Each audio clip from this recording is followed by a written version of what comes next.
Steve here with another few comments on one of those modern day buzzwords. It's a bit noisy here just because there's wind rustling through the leaves here. These leaves. The buzzword is oneness. And, you know, some people say that's kind of a new agey thing, but I wonder if it really is. I watched a video recently by a guy named Richard Rohr, who a friend of mine put me onto, and he's very much of a traditionalist. He's a Catholic priest, actually, and which is fairly traditional. Some would argue he's not a traditional priest, but I don't know. Stuff he talks about sounds pretty traditional to me. But nevertheless, he seems to be in contact with a guy named Eckhart Tolle, who wrote a book called The Moment of Now, or something like that. I forget. It just slips my mind what it's called now. But anyways, and Richard Rohr actually wrote to Eckhart Tolle and was talking to him about how this is what the Franciscans talked about 500 years ago, contemplative prayer, a prayer without words, just being the witness kind of thing of what I'm not exactly sure, but nevertheless, these buzzwords that come out, they sound like they're maybe new, but these concepts have been around. My point being, I guess, in a roundabout way. Now, I like to come at these things from a philosophical or reasoned perspective, because I think it's important for some of us, anyways, to get a grasp of what's going on as much as we can. So, if we're going to have faith, at least our faith will be fortified in some sort of a reasoned approach to it, right? Now, Oneness talked a few videos ago about how the spirituality video, I think it was, about how we are, the things we know, or we have a great degree of certainty, greater than a lot of other things anyways. Things like, we know that there's the universe, right? At least as much as we can study. We're on this rock we call Earth. We have body.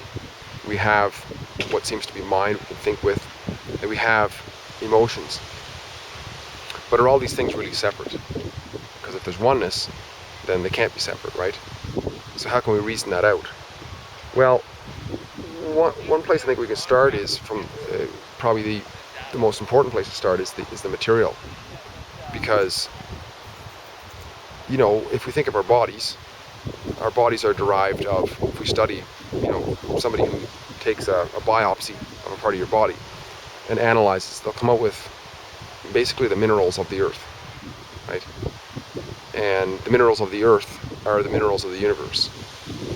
Same thing, they all came from the same thing, they're all measurably the same. And so we have this body which is the same as the earth. There's no disconnection. Even if we jump in the air momentarily, there's no disconnection. There's no chasm, right? There's still material between your feet and the ground, called air or whatever. There's never a complete chasm between us and anything else. And even my understanding is a complete vacuum is theoretical. It's not practical. So, what about the mind, body, and emotions then? Well, if we think about it, the body feels pleasure or pain, or senses what's going on through what we call our physical senses, right? Touch, smell, sight, hearing. What else is there? Taste, I guess. So things either, if we hit our finger with a hammer, it doesn't feel great, right? If we, wash our hands in warm water rather than freezing cold water, it feels good. So it can either feel one extreme or the other. And we prefer the better feeling. So when we're not feeling good physically, like if we're sick, we want to feel better. And the equivalent, I would say, for the mind is the emotions.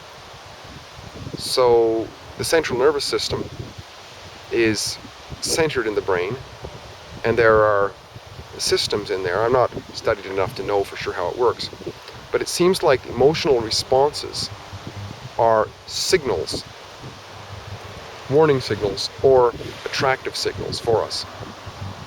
So for example, comparing it to the body once again, if we feel the pain of cold because we're outside, well, it's telling us something before we could reason, as animals, that we should try to get somewhere warm, right? When we feel warm, then we feel that's more healthy for the body, and it is. That's how the body has evolved. It's evolved with these sensory organs to be able to guide us.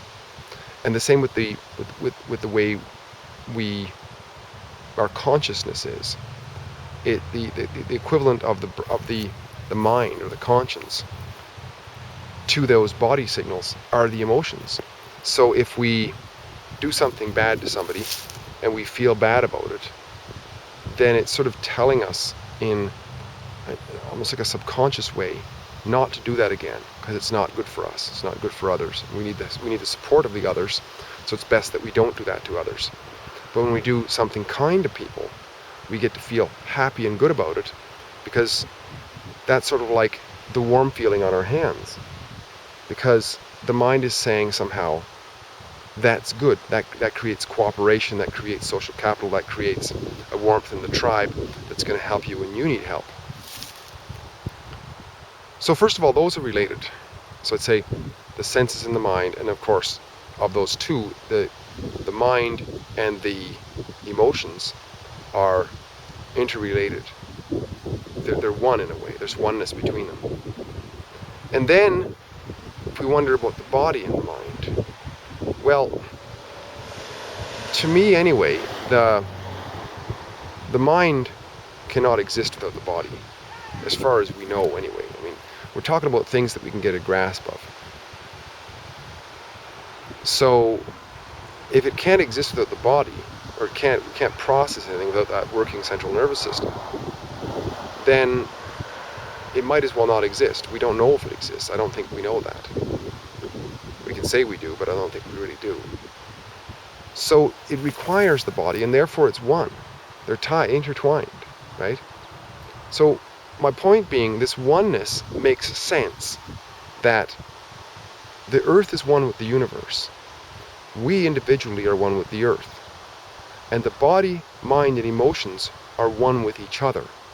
And we are all one, in a way, through our interconnections with all other people, the plants, and everything that we know. Because, I mean, if there's somebody standing over there 10 feet away,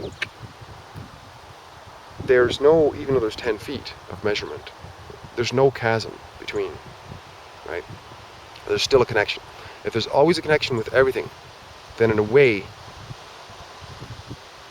it's not really one, as in, it's sort of a simplification. It's almost like an interconnectedness, and an interreliance.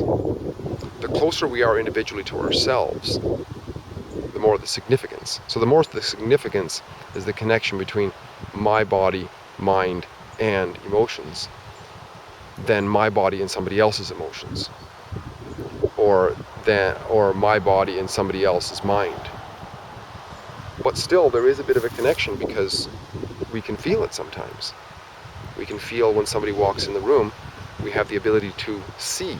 When we see, that process takes place within us. So that, once again, that connection. And if there's emotions playing out, they can play out through sometimes the eyes. And we can see and sense.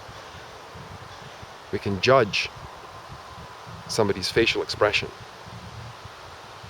So I think this is helpful in improving the quality of our life experience, because it simplifies things down to focusing as best we can on what we know and building on that, rather than leaping to stories that hucksters called politicians and religiosi and priests and so on concoct or just continue. I think it's important, because there's so much that we can learn from just doing our best to put together the pieces that we already have within us, and that we realize. We get to know ourselves a bit better, why it is that we do things, why other people do things. And when we know a little bit more about things that are more truthful, more measurable, then we have a better chance of being honest with ourselves, therefore honest with others, therefore more open to be curious, to find out, is what somebody's saying true? Is there any merit to it? And if there is, let's explore it. If there isn't, well then let's not waste a lot of time on it. Let's get on with drilling down on what is more truthful. So oneness, it's a good conversation. Maybe we can have this a coffee chat one day, and I'd like to see what other people have to say about it. If you got some comments on it, post them down below, and I look forward to seeing them. Steve here again, great chatting. Talk again soon. Bye-bye for now.